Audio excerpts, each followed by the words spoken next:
আসসালামু আলাইকুম। তাফসিরে নুরুল কোরআন বাংলা ভাষার এক অনন্য তাফসির গ্রন্থ। তাফসির বা কোরআনের ব্যাখ্যা ইসলামী জ্ঞানের এক গুরুত্বপূর্ণ শাখা। মুসলিম সমাজে কোরআনের তাফসির বোঝা এবং তা অনুসরণ করা অত্যন্ত গুরুত্বপূর্ণ।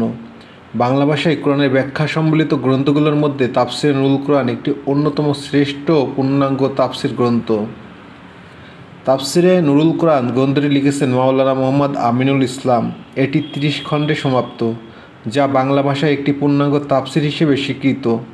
এতে কোরআনের আয়াতগুলোর ব্যাখ্যা অত্যন্ত সহজ ভাষায় ও প্রাঞ্জলভাবে উপস্থাপন করা হয়েছে। লেখকের মূল উদ্দেশ্য ছিল বাংলা ভাষাভাষী মানুষের জন্য কোরআনের তাফসির সহজ ও গ্রহণযোগ্য করা। তিনি চেয়েছিলেন যে সাধারণ মুসলমানরাও কোরআনের গভীর বার্তাগুলো বুঝতে পারেন, সেগুলো তাদের দৈনন্দিন জীবনে প্রয়োগ করতে পারেন। সহজবোধ্য ভাষা গ্রন্থটি এমনভাবে লেখা হয়েছে যাতে সাধারণ পাঠকরাও বুঝতে পারেন। বিস্তারিত ব্যাখ্যা, প্রতিটি আয়াতের ব্যাখ্যা প্রাসঙ্গিক হাদিস, ফিকহ ও অন্যান্য ইসলামী জ্ঞানের আলোকে প্রদান করা হয়েছে। সাম্প্রতিক প্রসঙ্গ, আধুনিক যুগের প্রেক্ষাপট কোরআনের ব্যাখ্যা উপস্থাপন করা হয়েছে। বিশ্বস্ততা, এটি কোরআন ও সহিহ হাদিসের ভিত্তিতে রচিত হয়েছে, যা নির্ভরযোগ্য তাফসির গ্রন্থ হিসেবে প্রতিষ্ঠিত হয়েছে।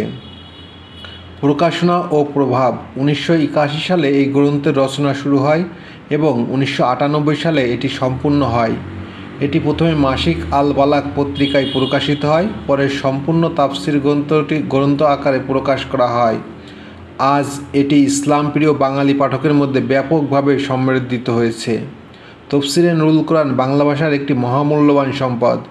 যারা কোরআনকে গভীরভাবে বুঝতে চান এবং ইসলামের সঠিক নির্দেশনা খুঁজেছেন, তাদের জন্য এটি অপরিহার্য গ্রন্থ।